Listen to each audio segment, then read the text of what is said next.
Hi, and welcome to Talks with Shay.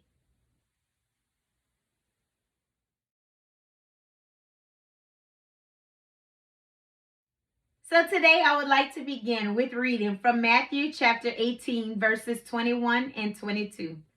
And it says, Then came Peter to him and said, Lord, how oft shall my brother sin against me, and I forgive him? Till 7 times? Jesus said unto him, I say not unto thee until 7 times, but until 70 times 7. So today for part 4 of choices, I would like to talk to you about forgive.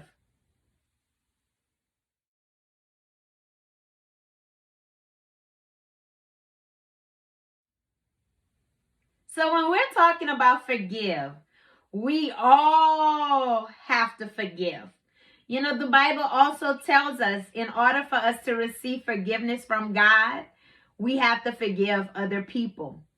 You know, when I think of just life in general, we all go through different things in our lives. We all have a testimony. We all come from somewhere in our lives that we had to forgive somebody.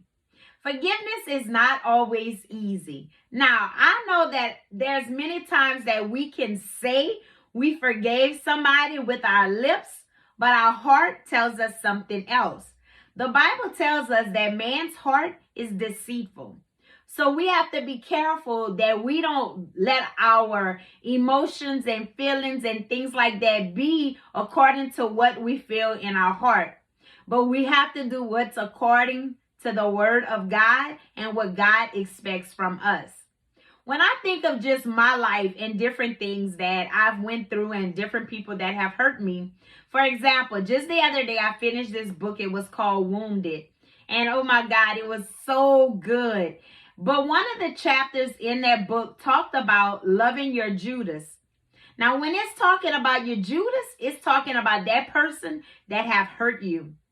And it also talked about different things as far as loving that person that have done you wrong, because we have done other people wrong as well, and we want them to forgive us for the things that we've done wrong to other people. When I think about forgiving people, I think about, yeah, it's easy to do that. When I think about forgiving myself, it's like, the struggle is real. You know, I've went through like different seasons in my life where there was different people that I had to forgive for different things they've done to me. And just the other day, because I had finished reading that book, and there were some things specifically that book made me check myself in reference to. And so I started replaying in my mind the different people throughout of my life that have hurt me and harmed my spirit. And I started to ask myself, Shalonda, have you forgiven this person? And I went down the list and I'm like, God. So it caused me to change the way that I prayed about forgiveness, because sometimes things sit inside of you that you don't even know even exist. So I had to ask God, I said, God, if there is some unforgiveness inside of my heart about someone that I'm unaware of, please expose that to me and show me where I have unforgiveness in my heart. Because it's one thing saying it. It's easy to say because we know that's the right thing we're supposed to do, is forgive somebody. But the book also talked about you always know a person that have unforgiveness towards somebody because of their actions toward that person. They're easily frustrated, whether it be towards that person or just in general. They're angry. They're a negative person. They feel like they're always on edge. They always complaining. It was just a bunch of negative things that you will always see from a person that has unforgiveness in their heart. I know for me speaking, there was a time in my life after I went through one of my divorces, and in my mind was telling me I forgave this person, but I wasn't sure. And so I was like, okay, if I had to see that person, then I would know for sure if I truly have forgiven that person. And that person did show up to my house, and needless to say, I was like, oh my God, that icky feeling, that tension, that vexation in my spirit, I did no longer feel it. And that's when I knew I had truly forgiven that person. You see, when you have something against somebody, it's always going to mess with your spirit some way or another. Every little thing they're going to do to you is going to aggravate you, whether it's even good or bad. If it's something bad, it's like, you're going to just blow it up. It was just the way that the book expressed it and explained it was so good. And it helped me to realize in my life, God, if I do have some unforgiveness in my heart, reveal it to me. Because guess what? It is God's will for us to live a life of forgiveness. It should be something that we practice ongoing, because people are going to be people. We are going to fail people. We are going to fail each other. But it's up to us that we take the steps to forgive people when they wrong us, just as we expect them to forgive us when we do them wrong. You know, a lot of times we make excuses why we have this unforgiveness in our heart. And the reality is that gives you no excuse. It may comfort you in feeling that way, but just because somebody did you wrong, guess what? Sometimes they done moved on with their life. They're over that, and you're still held up behind what they've done to you. You have to get to a place where you choose to forgive and choose to let it go. Because all it causes is bitterness inside of your spirit that you don't even realize that you have that bitterness there and that unforgiveness there. And what happens is you think of it like a cancer that eats up at people, the cells or whatever it eats up at. It constantly grows. That's just how unforgiveness grows. It grows and it turns into bitterness.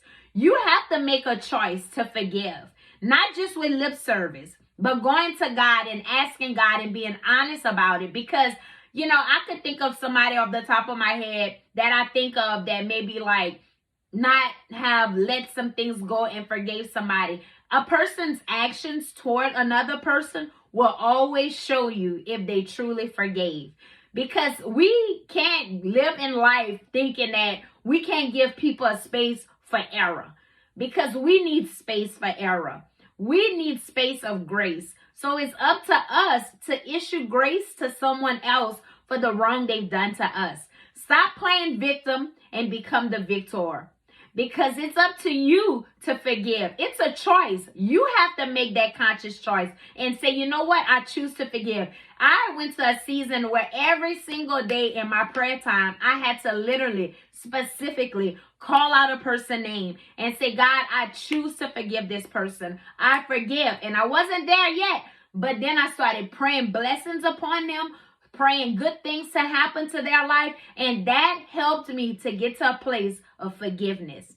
And now I feel like I have finally let it go. I finally am healed from the situation and I have moved on. Because that unforgiveness in your heart will never allow you to pray blessings and good things to happen on someone else.